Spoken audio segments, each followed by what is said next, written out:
ذہنوں کی اطرت ہے۔ السلام علیکم ورحمۃ اللہ وبرکاتہ۔ ناظرین، پیغام حرمین کے ساتھ میں ہوں محمد عاطف الیاس۔ ہفتہ وار پروگرام ہے، ہر ہفتے ہماری ملاقات ہوتی ہے۔ الحمدللہ اللہ تعالیٰ نے موقع دیا ہے اور ایک شاندار ٹاپک کے ساتھ اور ایک شاندار جگہ کے ساتھ اور ایک شاندار پلیس کے ساتھ ہم اکٹھے ہوتے ہیں، مکہ مکرمہ سے جڑ جاتے ہیں۔ دیکھیں، مکہ مکرمہ میں خطبہ شروع ہوا چاہتا ہے۔ آج کے خطیب بندر بن عبدالعزیز بلیلہ حفظہ اللہ ہیں، جو امام اور خطیب مسجد حرام ہیں، اور اس کے علاوہ بھی ان کو کئی ذمہ داریاں سونپی گئی ہیں۔ ہم اکٹھے ہو جاتے ہیں، ٹی وی کے ذریعے آپ ہمیں دیکھ سکتے ہیں، اور مکہ مکرمہ میں اور مدینہ منورہ میں ہونے والے خطبات کا لائیو اردو ترجمہ آپ سن پاتے ہیں۔ یقیناً مکہ مکرمہ میں اور مدینہ منورہ میں دی جانے والے خطبات انتہائی چنیدہ الفاظ کے ساتھ اور چنیدہ موضوعات کے ساتھ آتے ہیں، جن میں ایمان بھری باتیں ہوتی ہیں اور شاندار رہنمائی ہوتی ہے قرآن و حدیث کی تعلیمات کے مطابق، جنہیں اگر استعمال کیا جائے یا جنہیں اگر صحیح طرح سمجھا جائے تو امت اسلامیہ کے لیے بہت سے دروازے کھلتے ہیں۔ امت کی بہتری کا اور پراسپیرٹی کا، برتری کا راستہ یہاں سے بیان کیا جاتا ہے۔ گھروں کے احوال بھی ڈسکس ہوتے ہیں، یعنی گھروں کے اندر اسلامی تعلیمات کیا ہیں، گھروں سے باہر کاروباری احوال سے، اور امت اسلامیہ کے اوورآل جو احوال ہیں، یہ سارے منبر کعبہ سے اور منبر رسول صلی اللہ علیہ وسلم سے بار بار پیش کیے جاتے ہیں اور منفرد انداز میں پیش کیے جاتے ہیں۔ ہر ایک خطیب اپنے ایک منفرد انداز میں اپنا ایک پیغام لے کے آتا ہے، جو کہ قرآن و سنت کے عین مطابق ہوتا ہے۔ ہر خطیب کی اپنی ایک مہک ہے۔ میں کہا کرتا ہوں یہ ایک باغ ہے جس کے اندر مختلف پھول ہیں، اور ہر پھول کی اپنی مہک ہے، اور ہر مہک دوسرے سے بڑھ کے ہے۔ بہترین اور شاندار خطبہ کا ایک گلدستہ ہمارے سامنے آتا ہے، اور ہر ایک کا اپنا ایک مزاج ہے، ہر ایک کا اپنا ایک انداز ہے، ہر ایک کے اپنے الفاظ ہیں، ہر ایک کا چناؤ ہے، ہر ایک کا انتخاب ہے، اور اللہ تعالیٰ نے ایسے لوگوں کو منتخب کیا ہے جو کعبہ کے ساتھ کھڑے ہو کے یا کعبہ کے پاس جا کے اللہ تبارک و تعالیٰ کا پیغام دیتے ہیں، وہ بھی اس منبر پر کھڑے ہو کے جہاں سے ساری دنیا انہیں دیکھ رہی ہوتی ہے، ساری دنیا کی نظریں ان کے اوپر اٹکی ہوئی ہوتی ہیں۔ تو مکہ مکرمہ میں خطبہ شروع ہوا چاہتا ہے۔ فضیلت الشیخ ڈاکٹر بندر بن عبدالعزیز بلیلہ حفظہ اللہ آج کا خطبہ ارشاد فرمائیں گے۔ ابھی جیسے ہی شروع ہوگا تو مجھے بھی اور آپ کو بھی پتہ چلے گا کہ کس موضوع کے متعلق ہے، ساتھ ساتھ انشاءاللہ ترجمہ آپ سن پائیں گے۔ آپ ممبر پر تشریف فرما ہیں اور اذان ختم ہو چکی ہے، اور اب خطبہ شروع ہوا چاہتا ہے۔ ہر طرح کی حمد و ثنا اللہ تعالیٰ کے لیے ہے۔ اسی نے تقدیر بنائی ہے، اسی نے عمروں کو محدد کیا ہے۔ میں اللہ تعالیٰ کی حمد و ثنا بیان کرتا ہوں، کھلے الفاظ میں بھی اور دل میں بھی۔ میں اللہ کی طرف رجوع کرتا ہوں اور صبح و شام اسی کی تسبیح بیان کرتا ہوں۔ میں گواہی دیتا ہوں کہ اللہ کے سوا کوئی الہ نہیں ہے، وہ واحد ہے، اس کا کوئی شریک نہیں ہے۔ آتے جاتے میں اسی کی حمد و ثنا بیان کرتا ہوں۔ میں یہ بھی گواہی دیتا ہوں کہ محمد صلی اللہ علیہ وسلم اللہ کے بندے اور رسول ہیں، اللہ کے چنیدہ اور مصطفیٰ رسول ہیں۔ اللہ کی رحمتیں، برکتیں اور سلامتیں ہوں آپ صلی اللہ علیہ وسلم پر، آپ صلی اللہ علیہ وسلم کے اہل بیت پر اور پاکیزہ صحابہ کرام پر، جب تک دن اور رات کا سلسلہ جاری ہے یہ بھی جاری رہیں۔ اس کے بعد میں اپنے آپ کو اور آپ سب کو اللہ سے ڈرنے کی نصیحت کرتا ہوں۔ اللہ سے ڈرو، اللہ آپ کے اوپر مہربانی فرمائے۔ صبح و شام اسے یاد رکھو۔ قیامت کے دن کے لیے تیاری کر لو، سامان لے لو، کیونکہ دن گزرتے جاتے ہیں اور عمریں اللہ کے ہاں طے شدہ ہیں۔ پھر اللہ کے بندو یاد رکھو کہ اس دنیا سے آپ نے چلے جانا ہے۔ یہاں پہ جتنے محلات ہیں ان کو چھوڑ کے آپ کو جانا ہی ہے۔ یہاں کی دل کو لگنے والی عیش اور بھلائیاں جو ہیں یہ گزر جانے والی ہیں۔ پھر وہ وقت آنے والا ہے جب لوگ کہیں گے کہ یہ کتاب کیسی کتاب ہے جس میں کوئی چھوٹی سے چھوٹی چیز یا بڑی سے بڑی چیز درج نہیں ہے۔ سب کے سب دیکھیں گے کہ جو کچھ انہوں نے کیا وہ ان کے سامنے موجود ہے، اور اللہ تعالیٰ کسی پر ظلم نہیں کرتا ہے۔ تو کامیاب وہی شخص ہے اور قابل مبارکباد وہی ہے جو اپنے وقت کو نیکیوں میں لگا دے، جنہوں نے اپنے اوقات کو اللہ کے تقرب میں لگایا ہو، جو اپنے اوقات کو ان اعمال میں لگائے جو اللہ کے ہاں بہت زیادہ اجر حاصل کرنے کے لیے کافی ہوں۔ ابو بکر رضی اللہ تعالیٰ عنہ بیان کرتے ہیں کہ ایک شخص نے رسول اللہ صلی اللہ علیہ وسلم سے کہا کہ اللہ کے رسول کون سب سے افضل ہے؟ آپ صلی اللہ علیہ وسلم نے فرمایا جس کی عمر طویل ہو اور اعمال بہتر ہوں۔ پھر اس نے پوچھا کہ اے اللہ کے رسول کون برا ہے؟ آپ نے فرمایا جس کی عمر طویل اور عمل برا ہو۔ اسے امام ترمذی نے بھی روایت کیا ہے اور دیگر اہل علم نے بھی روایت کیا ہے اور اسے صحیح بھی کہا ہے۔ جیسے جیسے دن گزرتے جاتے ہیں تو انسان اپنی موت کے قریب ہوتا جاتا ہے، آخرت کے قریب ہوتا جاتا ہے۔ ابو درداء رضی اللہ تعالیٰ عنہ بیان کرتے ہیں رسول اللہ صلی اللہ علیہ وسلم نے فرمایا، یا ابو درداء رضی اللہ تعالیٰ عنہ نے بیان کیا کہ اے ابن آدم تم دن ہی ہو، جب ایک دن گزرتا ہے تو تمہارا ایک حصہ گزر جاتا ہے، جب سے تم پیدا ہوئے ہو تم اپنی عمر میں سے گھٹاتے جا رہے ہو یا تمہاری عمر گھٹتی جا رہی ہے۔ تو اللہ کے بندو خوش بخت وہی ہے جو اپنے نفس کا محاسبہ کرتا ہے اور وقت سے استفادہ کرنے کے لیے ان کے ساتھ زبردستی بھی کرتا ہے۔ شداد بن اوس رضی اللہ تعالیٰ عنہ نبی پاک کریم صلی اللہ علیہ وسلم روایت کرتے ہیں کہ آپ صلی اللہ علیہ وسلم نے فرمایا سمجھدار وہ ہے جو اپنے آپ کو سنبھال لیتا ہے یا اپنے نفس کو لگام دیتا ہے اور موت کے بعد کے لیے تیاری کر لیتا ہے، اور بے وقوف وہ ہے جو خواہشات کے پیچھے بھی لگا رہتا ہے اور اللہ سے امیدیں بھی باندھے رکھتی ہیں۔ اسے بھی امام احمد اور امام ترمذی نے روایت کیا ہے اور اسے حسن کہا ہے۔ اللہ کے بندو عمر اللہ کی ایک عظیم نعمت ہے، اس کی شاندار مہربانی ہے جس کی قیمت وہی جانتا ہے جسے اللہ نے توفیق دی ہو، جو نیک ہو۔ اس کی قدر وہی کرتا ہے جسے اللہ تبارک و تعالیٰ نے نیکی کی توفیق دی ہو۔ ابن عباس رضی اللہ تعالیٰ عنہما سے روایت ہے کہ رسول اللہ صلی اللہ علیہ وسلم نے فرمایا دو نعمتیں ایسی ہیں جن میں اکثر لوگ دھوکے کا شکار ہیں، ایک تو صحت ہے اور دوسری فراغت ہے۔ اسے امام بخاری نے روایت کیا ہے۔ اس دنیا میں لوگ دو طرح کے ہیں، ایک تو وہ ہے کہ جس نے زندگی میں اپنی حقیقت کو اور غایت کو جس کے لیے وہ پیدا کیا گیا ہے اسے جان لیا ہے کہ یہ اللہ تبارک و تعالیٰ کی عبادت ہی ہے، اسے اللہ کی عبادت کے لیے ہی پیدا کیا ہے جس کے سوا کوئی شریک نہیں ہے، تو وہ اپنے آپ کے ساتھ زبردستی کرتا ہے، کوشش کرتا ہے، اپنے مقصد کا رخ کرتا ہے تاکہ اللہ کی خوشنودی حاصل ہو جائے۔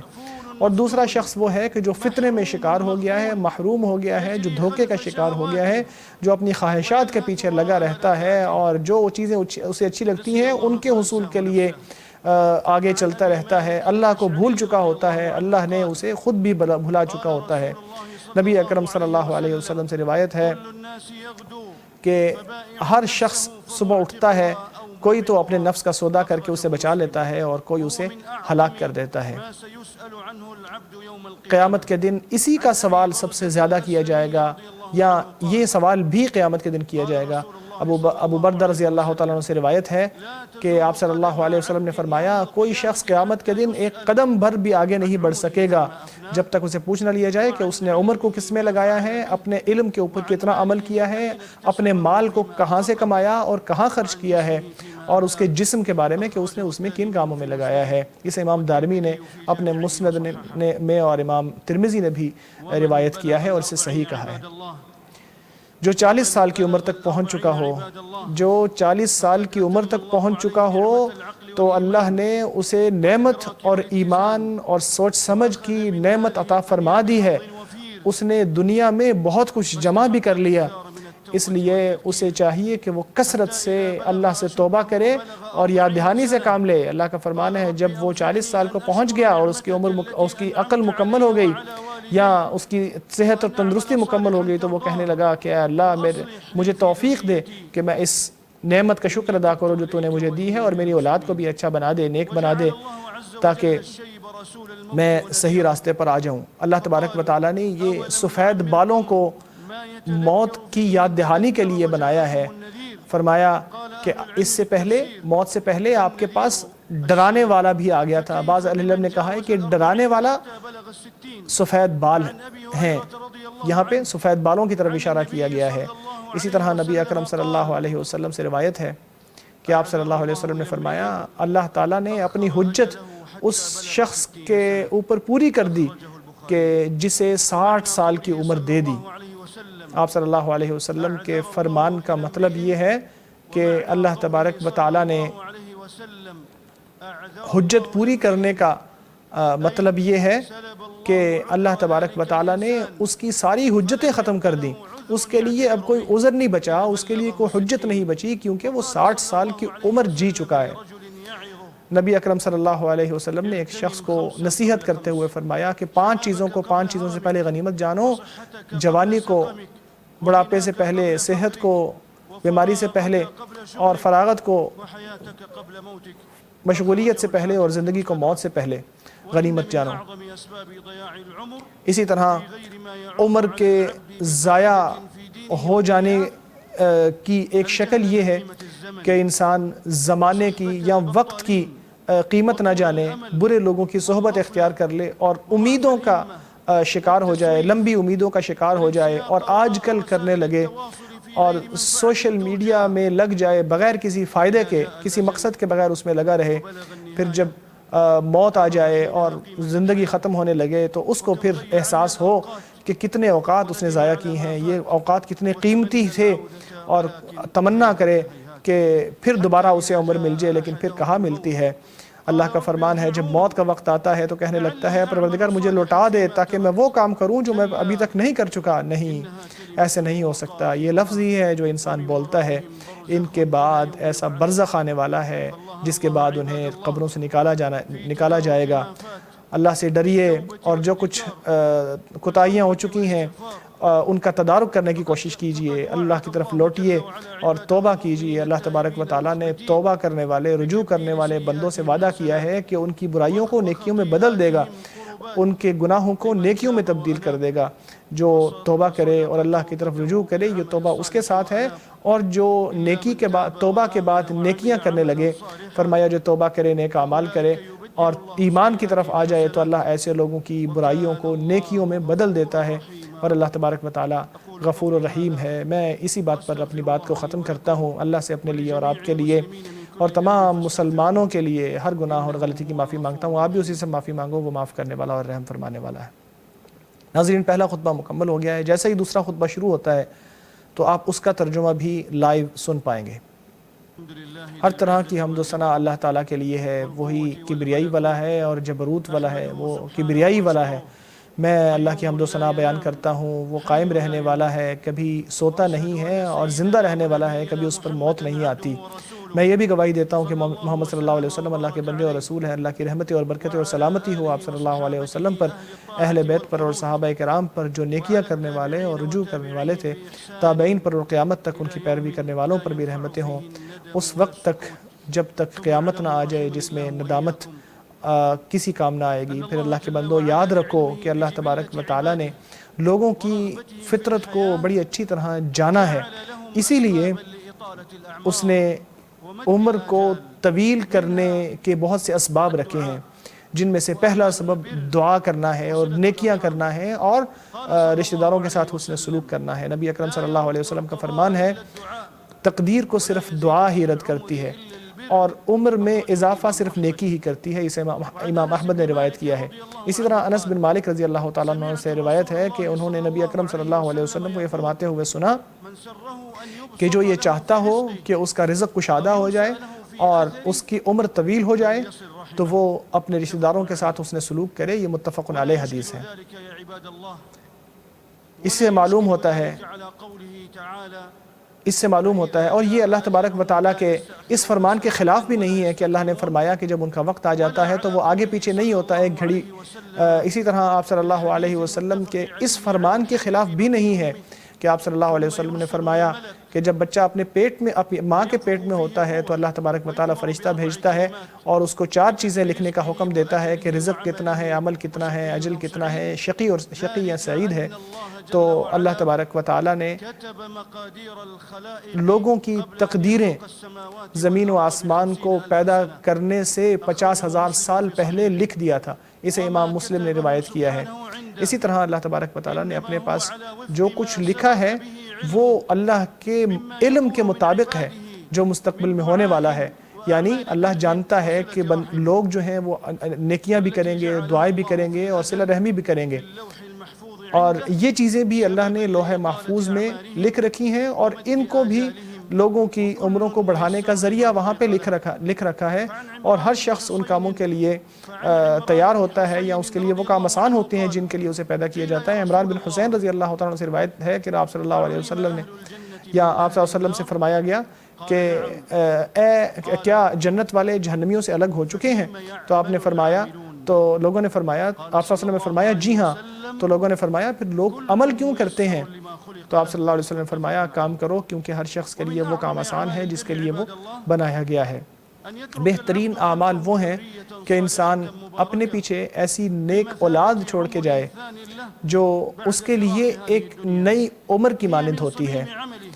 یہ بھی اس کا ایک عمل ہے جو موت کے بعد اسے فائدہ دیتا ہے، اس کی اولاد اس کے لیے دعائیں کرتی ہے تو وہ اس کے نامہ اعمال میں شامل ہوتا ہے، اور اولاد کو بھی اجر ملتا ہے، ان کے اجر میں کسی طرح کی کمی نہیں کی جاتی۔ نبی اکرم صلی اللہ علیہ وسلم کا فرمان ہے جب بندہ فوت ہوتا ہے تو اس کے اعمال رک جاتے ہیں سوائے 3 چیزوں سے: صدقہ، یا وہ علم جس سے لوگ فائدہ اٹھائیں، یا وہ اولاد جو اس کے لیے دعا کرے۔ اسے امام احمد نے اور امام بخاری نے ادب مفرد میں روایت کیا ہے۔ تو اللہ کے بندو، کوشش کرو کہ اپنی اولاد کو بہترین طریقے سے پالو اور ان کی تربیت کرو، اپنے بیٹوں کو بھی اور بیٹیوں کو بھی، کہ جن کے ذریعے دن میں زندگی میں بھی سکون ملے اور موت کے بعد بھی آپ کو سکون محسوس ہو۔ نبی اکرم صلی اللہ علیہ وسلم پر درود و سلام بھی بھیجتے رہو۔ اللہ تبارک و تعالیٰ نے آپ کو اپنے کتاب کریم میں یہی حکم دیا ہے۔ اللہ کا فرمان ہے، اللہ اور اس کے ملائکہ نبی پر درود بھیجتے ہیں، اے لوگوں جو ایمان لائے ہو تم بھی ان پر درود و سلام بھیجو۔ اے اللہ رحمتیں اور برکتیں اور سلامتیاں نازل فرما، اور بہت زیادہ سلامتیاں اور برکتیں نازل فرما اپنے بندے اور رسول ہمارے نبی محمد صلی اللہ علیہ وسلم پر۔ اے اللہ چاروں ائمہ حنفاء خلفائے راشدین ابو بکر، عمر، عثمان اور علی سے، اور تمام عشرہ مبشرہ سے، اور شجرہ کے نیچے، درخت کے نیچے بیعت کرنے والوں سے، اور تمام صحابہ کرام سے اور تابعین سے، اور قیامت تک ان کی پیروی کرنے والوں سے راضی ہو جا۔ اے اللہ اسلام اور مسلمانوں کو عزت عطا فرما، اے اللہ اسلام اور مسلمانوں کو عزت عطا فرما، دین کے مرکز کی حفاظت فرما، اپنے مومن بندوں کی، توحید پرست بندوں کی حفاظت فرما۔ تو ہی طاقتور ہے۔ اے اللہ پریشان حال مسلمانوں کی پریشانیاں دور فرما، مصیبت زدہ لوگوں کی مصیبتیں دور فرما، قرض داروں کے قرض ادا فرما، ہمارے اور مسلمانوں کے بیماروں کو شفا عطا فرما۔ اے اللہ ہمارے شہروں میں ہمیں امن عطا فرما، ہمارے حکمرانوں اور اماموں کی اصلاح فرما، حق کے ساتھ ہمارے امام کی تائید فرما، ہمارے حکمران اور ہمارے امام کی، خادم حرمین کی، اے اللہ اس کی زندگی صحت اور عافیت کے ساتھ طویل کر دے۔ اے اللہ اس کے اوپر اپنی شاندار نعمتیں نازل فرما، اسے اور اس کے ولی عہد کو ان کاموں کی توفیق عطا فرما جن میں ملک اور قوم کی فلاح و بہبود ہے اور اسلام کی بلندی اور بہتری ہے اور برتری ہے۔ اے اللہ ہمارے کمزور مسلمانوں کی مدد فرمانے والا بن جا، ان کا معین بن جا، ان کا مددگار بن جا۔ اے اللہ فلسطین میں ان کی مدد فرما اور ہر جگہ ان کی مدد فرما۔ اے اللہ ہمارے جو فوجی جوان سرحدوں کی پہرےداری کر رہے ہیں ان کی مدد فرما۔ اے اللہ تو اپنی آنکھ سے ان کی حفاظت فرما جو کبھی سوتی نہیں ہے، اور اپنی طاقت سے ان کی مدد فرما جس میں کبھی کمی نہیں آتی۔ اے اللہ ہمیں ان لوگوں میں شامل فرما جن کی عمریں طویل اور اعمال اچھے ہوں۔ اے اللہ ہمیں ان لوگوں میں شامل فرما جن کی عمریں طویل اور عمل اچھے ہوں، جو تندرستی میں بھی رہیں اور نیک کام بھی کرتے رہیں، ہمارے بہترین اعمال آخری ہوں، ہماری عمر کا آخری حصہ وہ ہو جب سے آخری ہو، ہمارا سب سے اچھا دن وہ ہو جس میں ہم تجھ سے ملیں، ہمیں موت کا وقت اس حال میں آئے کہ تو ہم سے راضی ہو، ناراض نہ ہو۔ اے اللہ ہمیں دنیا میں بھی بھلائی دے اور آخرت میں بھی بھلائی، اور ہمیں آگ کے عذاب سے بچا۔ پاک ہے تیرا رب عزت کا مالک ان باتوں سے جو لوگ بنا رہے ہیں، سلام ہے مرسلین پر، اور ہر طرح کی حمد و ثنا اللہ رب العالمین ہی کے لیے ہے۔ ناظرین یہاں خطبہ مکمل ہو گیا ہے مکہ مکرمہ کا، آپ سے ملتے ہیں ایک چھوٹے سے وقفے کے بعد۔ ذہنوں کی اطراء ویلکم بیک ناظرین، مکہ مکرمہ کا خطبہ آپ نے سنا، اس کا ترجمہ بھی لائیو آپ کے سامنے پیش کیا گیا اردو زبان میں، تو اب اسے سمرائز کر دیتے ہیں۔ آج کا خطبہ مکہ مکرمہ میں فضیلت الشیخ ڈاکٹر بندر بن عبد العزیز بلیلہ حفظہ اللہ نے ارشاد فرمایا تھا۔ انہوں نے بات کی عمر کی نعمت کے متعلق کہ یہ جو انسان کی زندگی ہے یہ اللہ تبارک و تعالیٰ کی ایک بہت بڑی نعمت ہے۔ خطبے کو ہم نے 7 پوائنٹس میں سمرائز کیا ہے۔ پہلا پوائنٹ جو ہم ہمیشہ دیکھتے ہیں، ہر خطبے میں دیکھتے ہیں، کہ اللہ تبارک و تعالیٰ سے ڈرنے کی تلقین۔ اللہ سے ڈریے اور قیامت کے لیے تیاری کیجیے۔ انہوں نے کہا کہ ایک دن ہوگا کہ یہ سارے اعمال جو ہم دنیا میں کر رہے ہیں یہ اللہ تبارک و تعالیٰ کے سامنے کھلی کتابوں میں موجود ہوں گے، اور انسان دیکھے گا اور کہے گا کہ یہ وہ وقت ہے یا یہ کیسی کتاب ہے کہ جس میں چھوٹی سے چھوٹی چیز یا بڑی سے بڑی چیز نہیں ہے جو اس کے اندر درج نہ ہو۔ دوسرا پوائنٹ یہ ہے کہ اپنی عمر کو اچھے کام پہ لگانا چاہیے، یعنی جو عمر اللہ تبارک و تعالیٰ نے نعمت کے طور پہ انسان کو دی ہے، شاندار نعمت ہے، اور اس عمر کو بھلے کاموں میں لگانا چاہیے۔ جس کی عمر طویل ہو اس کی زندگی بہتر ہوتی ہے، اور بہترین شخص وہ ہے نبی اکرم صلی اللہ علیہ وسلم کے فرمان کے مطابق جس کی عمر لمبی ہو اور جس کے اعمال اچھے ہوں۔ ایک صحابی نے نبی کریم صلی اللہ علیہ وسلم سے دریافت کی، یا رسول اللہ سب سے اچھا کون ہے؟ تو آپ نے یہ بتایا، اور جب پوچھا کہ سب سے برا شخص کون ہے تو آپ نے بتایا جس کی عمر تو لمبی ہو لیکن اس کے اعمال برے ہوں۔ اسی طرح ابن آدم کے بارے میں ایک صحابی کی روایت ہے، ابو عبیدہ رضی اللہ تعالیٰ عنہ کی غالباً، کہ آپ نے فرمایا کہ انسان اپنی عمر ہی ہے یا دن ہی ہے۔ انسان کیا ہے سوائے چند دنوں کے؟ جب ایک دن گزرتا ہے تو انسان کم ہو جاتا ہے، یعنی اس کی عمر کم ہو جاتی ہے، گویا کہ انسان کی اپنی زندگی کم ہو گئی ہے۔ تیسرا پوائنٹ یہ ہے کہ انسان کو نفس کا محاسبہ کرنا چاہیے، اپنے اعمال کا محاسبہ کرنا چاہیے۔ وہ مومن جو سمجھداری سے کام لیتا ہے اور موت کے بعد کے لیے تیاری کر لیتا ہے، وہی حقیقی مومن اور وہی سمجھدار ہے۔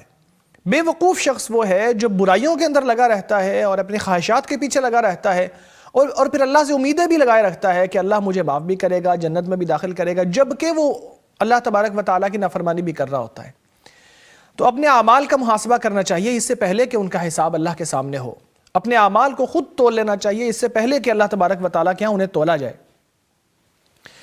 چوتھا پوائنٹ یہ ہے کہ اللہ تبارک و تعالیٰ نے جو نعمت دی ہے ایک وقت کی اور ایک صحت کی، ان دونوں کا خیال انسان کو کرنا چاہیے۔ آپ صلی اللہ علیہ وسلم نے فرمایا ہے کہ انسان دو نعمتوں میں گھاٹے کا شکار ہو جاتے ہیں، یعنی یہ دو نعمتیں ایسی ہیں کہ جن کا خیال لوگ نہیں کرتے، ان کو فور گرانٹیڈ لیتے ہیں، جس کی وجہ سے وہ گھاٹے کا شکار ہو جاتے ہیں۔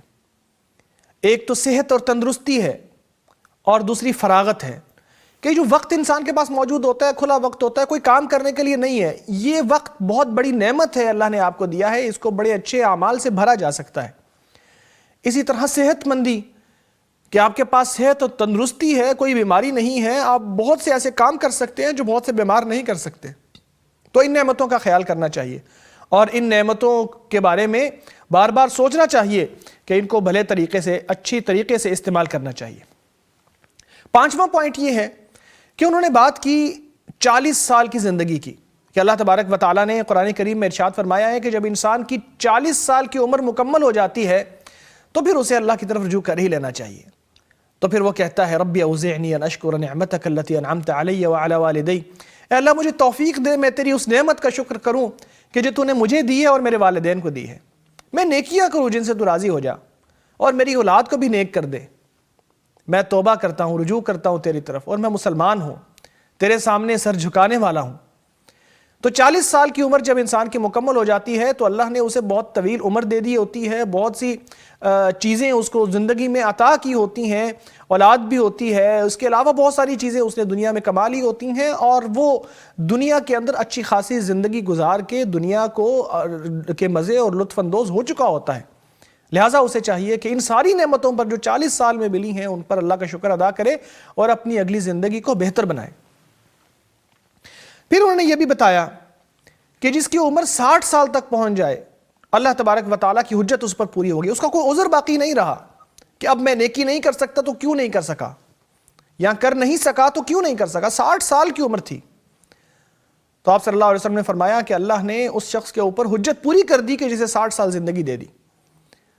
تو انسان کو چاہیے کہ اگر 60 سال کو پہنچ چکا ہے تو اگر پچھلی زندگی میں کوئی کوتاہیاں رہ گئی ہیں تو ان کا تدارک کرنے کی کوشش کرے۔ پھر چھٹا پوائنٹ یہ ہے کہ انسان کی زندگی بڑھنے میں چند عوامل ہیں۔ اللہ تبارک و تعالیٰ جانتا ہے کہ لوگوں کے اندر یہ خصلت موجود ہے، یہ خاصیت موجود ہے کہ وہ اس چیز کو پسند کرتے ہیں کہ ان کی عمر طویل ہو، انہیں لمبی عمر ملے، اس لیے اللہ تبارک و تعالیٰ نے ان کے لیے راستہ بھی بنایا ہے۔ تو 3 چیزیں انہوں نے بتائیں۔ ایک چیز یہ ہے کہ اللہ تبارک و تعالیٰ سے دعا کی جائے، دوسری چیز یہ ہے کہ نیکیاں کی جائیں، تیسری چیز یہ ہے کہ رشتہ داروں کے ساتھ حسن سلوک کیا جائے۔ تو نیکی کے ساتھ زندگی بڑھتی ہے اور اسی طرح دعا کے ساتھ بھی زندگی بڑھتی ہے، جیسا کہ آپ صلی اللہ علیہ وسلم کا فرمانا ہے کہ تقدیر کو دور کرنے والی چیز دعا ہی ہے۔ تو اگر تقدیر میں اللہ تعالیٰ نے انسان کے لیے ایک عمر لکھی ہے تو اس کو بڑھانے کا ذریعہ یہ ہے کہ انسان دعا کر لے اللہ تبارک و تعالیٰ سے۔ پھر ایک بات یہ ذہن میں آ سکتی ہے، اس لیے امام صاحب نے اس کی وضاحت بھی کر دی کہ کوئی یہ نہ سوچے کہ اللہ تبارک و تعالیٰ نے اگر کسی کی عمر طے کر دی ہے تو اب بڑھائی کیسے جا سکتی ہے، تو کیا تقدیر جو پہلے لکھی تھی وہ بدل جائے گی اور اب جو تقدیر ہے یہ اللہ کے علم میں نہیں ہوگی؟ تو انہوں نے اس چیز کی وضاحت کی کہ اللہ تبارک و تعالیٰ نے زمین و آسمان کو پیدا کرنے سے 50,000 سال پہلے لوگوں کی تقدیر لکھ دی تھی، اور اللہ کے علم میں وہ سب کچھ تھا جو ہونے والا ہے، لہٰذا اللہ نے ہر چیز کو لکھ رکھا ہے، اور اپنے لوح محفوظ میں اس نے ان ذرائع کو بھی لکھا ہے کہ یہ ذرائع ہیں عمر بڑھانے کے، اور اس کا علم ہے کہ لوگ دعائیں بھی کریں گے، لوگ صلہ رحمی بھی کریں گے، اور لوگ نیکیاں بھی کریں گے، اور ان نیکیوں اور دعاؤں کے ذریعے اور صلہ رحمی کے ذریعے ان کی عمریں بڑھیں گی، لہٰذا اس کے علم میں سب کچھ پہلے سے موجود ہے، لیکن انسان کے لیے آپشن رکھی ہے کہ وہ دعا کرے اور دعا کے ساتھ اس کی عمر طویل ہو جائے، اور اس کا دعا کرنا اور اس کی عمر مزید بڑھنا یہ اللہ کے علم میں پھر پہلے سے موجود ہے۔ تو اس سے ایک کلیریفیکیشن ہو جاتی ہے کہ اللہ کا علم پہلے سے ہے، لیکن اس کے اندر کوئی کمی زیادتی نہیں ہوتی، یا اس کے اندر کسی قسم کی کوئی کمی نہیں آتی، اور انسان کے پاس آپشن موجود ہے کہ جو کچھ چیزیں استعمال کر کے، نیکیاں استعمال کر کے اپنی عمر کو بڑھا لیتا ہے۔ اسی طرح 7واں پوائنٹ جو ہے وہ یہ ہے کہ لوگوں کو اپنی عمر کے ختم ہونے کے بعد ایسی نیکیاں کرنی چاہیے کہ جو عمر ختم ہونے کے بعد بھی جاری رہیں، اور ان میں بہترین چیز وہ ہے کہ انسان ایسی اولاد پیچھے چھوڑ کے جائے جو نیک ہو اور جو اس کے لیے دعائیں کرے، جیسا کہ نبی اکرم صلی اللہ علیہ وسلم کے فرمان میں ہے کہ جب انسان فوت ہو جاتا ہے تو اس کا عمل رک جاتا ہے، پھر اسے صرف فائدہ انہی چیزوں کا پہنچتا ہے جو اس نے زندگی میں کی ہوتی ہیں۔ ہاں، کچھ چیزوں کا اجر جاری رہتا ہے، جیسے کوئی ایسی نیکی کی ہے، ایسا صدقہ کیا ہے جس کا فائدہ لوگوں کو پہنچتا چلا جا رہا ہے، تو جب تک پہنچتا چلا جائے گا اس وقت تک اس کو نیکی ملتی رہے گی۔ اسی طرح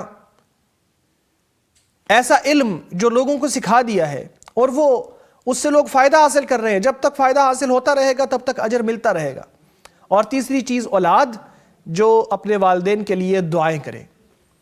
تو یہ کام انسان کو اہتمام سے اپنی زندگی میں کر لینے چاہیے تاکہ زندگی سے گزرنے کے بعد بھی انسان کو اجر ملتا رہے، اس کی نیکیاں بڑھتی رہیں۔ آخر میں انہوں نے بہت سی دعائیں کی اور لوگوں کو یہ بھی یاد دہانی کرائی کہ وقت سے استفادہ کرنا چاہیے، توبہ کی طرف آنا چاہیے، ایسے اعمال کرنے چاہیے جو اللہ کے قریب لے جانے والے ہیں، برائیوں سے رک جانا چاہیے، اور پھر آخر میں دعاؤں کے ساتھ اپنے خطبے کو مکمل کیا ہے۔ ناظرین، یہ تھا مکہ مکرمہ کا خطبہ۔ اب ہم ملتے ہیں ایک چھوٹے سے وقفے کے بعد، جس میں ہم مدینہ منورہ کا جو آج کا خطبہ تھا اس کا ترجمہ بھی پیش کریں گے۔ ایک وقفے کے بعد ملتے ہیں۔ حرف صداقت ہے، پیغام قرآن و سنت ہے، رنگ اخوت ہے، خوشبو الفت ہے، رایت ہے، نور ہدایت ہے، ذہنوں کی